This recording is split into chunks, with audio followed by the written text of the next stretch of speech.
Literatura, vamos a hablar de este Ay, sí, vos sabés que portugués.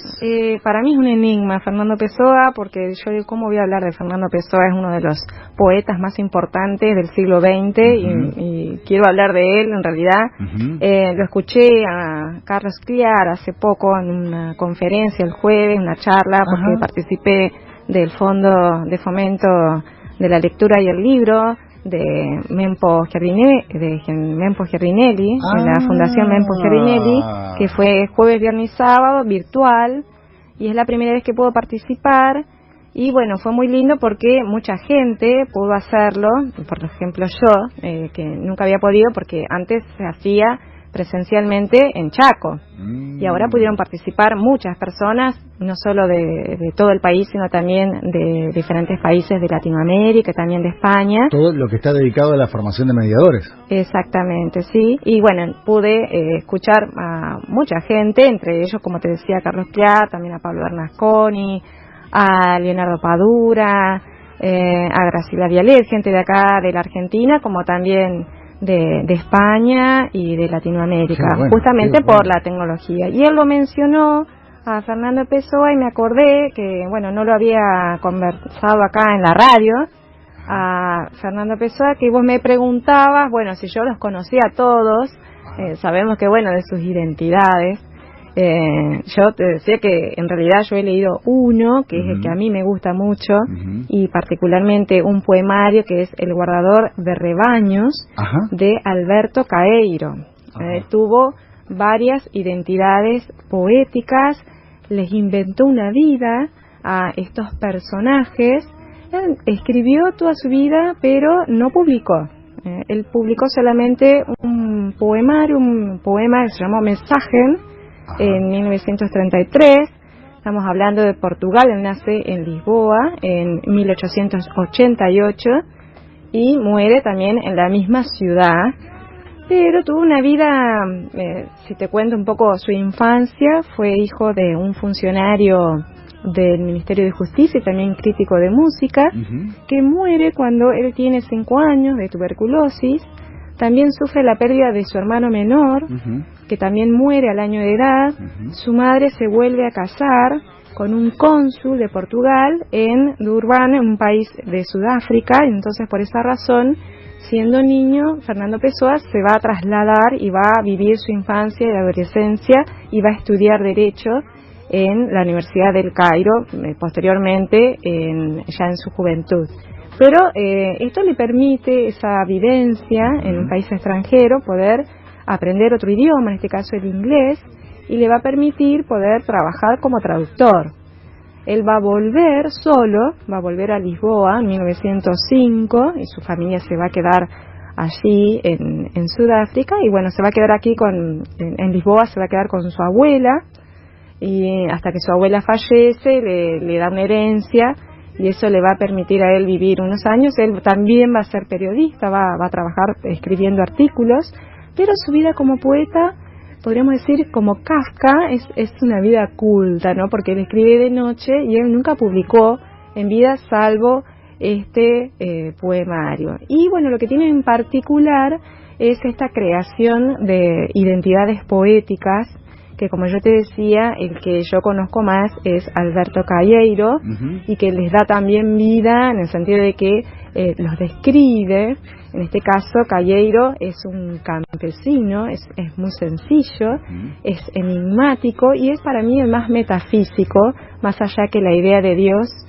No existe esa idea de Dios en este personaje poético, sí, esa idea de la naturaleza relacionada con la divinidad. Entonces podemos decir que bueno, que esa alternancia de identidades poéticas le permite a él crear, que creo que es justamente la vitalidad de su poesía, es la permanente necesidad de creación y la necesidad también de alternar con diferentes formas de crear. Por eso esto de ponerse nombres a los que llamamos heterónimos, y la crítica llama ortónimo a su nombre verdadero, Fernando Pessoa.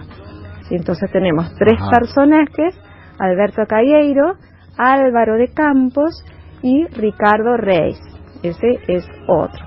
Y tengo muchas citas. Una de ellas es de Octavio Paz, cuando en relación con esto de los personajes, ¿no? ¿Qué pasa con los poetas? ¿Por qué esa necesidad de estar creándose otras vidas y otros nombres y publicar sus poemarios con otros nombres? Y él dice, Octavio Paz, los poetas no tienen biografía, su obra es su biografía. Esta cuestión de, bueno, quedémonos con esa palabra y qué es lo que nos quiere decir el poeta a través de su obra. Entonces tenemos por un lado Alberto Calleiro, que como te decía es el más enigmático, es un campesino. Tenemos a Álvaro de Campos, que podríamos decir una versión hiperbólica, es aquel que quiere sentirlo todo, y digo versión hiperbólica en relación con la vida de Fernando Pessoa. Y está siempre en esa dicotomía de querer sentirlo todo, y tengo acá una cita de Fernando Pessoa, que dice, la mejor forma de viajar es sentirse. Esto que tiene que ver un poco con Walt Whitman, ¿no? El sentirlo todo, amarlo todo, pero a la vez el otro costado de este personaje es quién soy yo. Esa necesidad de buscarse a sí mismo es también uno de los rasgos identitarios de Álvaro de Campos. Y dice por ahí, ¿cómo voy a saber lo que voy a hacer yo que no sé lo que soy?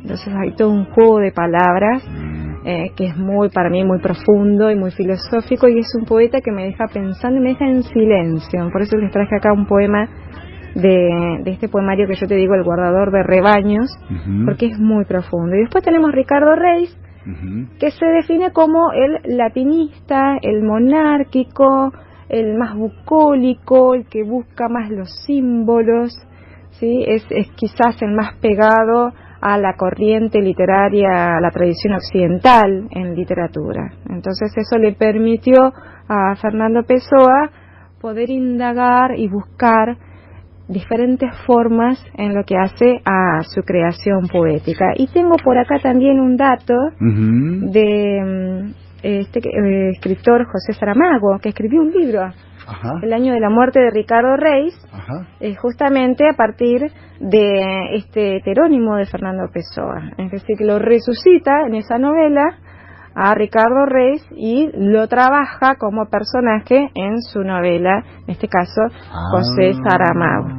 Qué bueno que dialogar con un personaje de ficción, claro. O sea, lo trae de la tumba, porque también Fernando Pessoa les daba muerte a sus personajes. Le sigue el juego. Le sigue el juego, sí. Bueno, y también tuvo muchos ensayos, y no solamente escribió poesía, algunos de estos personajes escribía poesía y prosa. En el caso de Calleiro solo escribió poesía, los demás escribían poesía y prosa.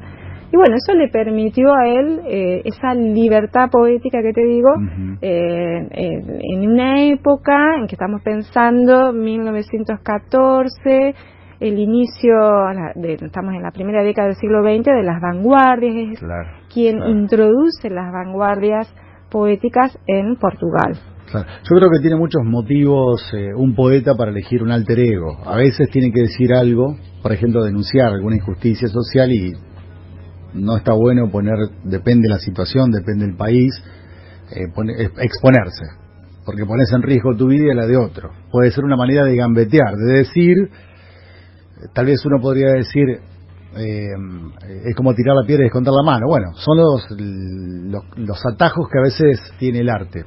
A veces hay gente muy vergonzosa y prefiere mostrar lo que hace con el nombre de otro, porque eso le da más tranquilidad, le permite más libertad. A veces porque hay muchos prejuicios, me parece, de parte de la gente, ¿me entendés? Si es un docente muy serio y quiere, suponete, hacer humor, dice, che, este si es serio, ¿qué me va a hacer reír? Ya se acordará alguien. Claro, entonces me voy a disfrazar. Y es lo que hacen a veces los actores. Por eso pienso al poeta como un actor, ¿me entendés? Que se ponen diferentes papeles. Pero está bueno eso, jugar con la alteridad. Fíjate que la alteridad es uno de los temas de la literatura. Luiso Borges, tantos otros escritores, también Cortázar en sus cuentos, en Lejana, por ejemplo. Este juego con el otro yo. En este caso, bueno, el personaje es el que se desdobla. Tenemos Dr. Jekyll y Mr. Hyde, tenemos personajes que juegan con su lado bueno, su lado malo. En este caso es un poeta que se crea personajes y firma con el nombre de esos personajes. Por eso toda esta cuestión de la heteronimia detrás. Entonces, ¿quién es Fernando Pessoa? Es él, pero también son los otros. Claro, sí. Borges y yo. Borges y yo, que es maravilloso. ¿Quién soy yo? Claro. El que escribe, o el que está acá en estas páginas, el que cuenta, o el que es contado. Es un poco el juego de ficción que permite incluso que el Borges de carne y hueso en este momento haya muerto, pero el otro Borges que deambula por las páginas todavía nos sigue hablando, nos sigue contando. Sí, y quería cerrar con un poema que es el que a mí siempre me deja en silencio y el que me dan ganas de leer. Este poema que se llama El misterio de las cosas donde está. No tiene título, es el comienzo del verso. Es una versión de Octavio Paz. O sea que es una versión importante porque sabemos que Octavio Paz también fue poeta y traductor. Y dice así: el misterio de las cosas, ¿dónde está? Si apareciese al menos para mostrarnos que es misterio. ¿Qué sabe de esto el río? ¿Qué sabe el árbol?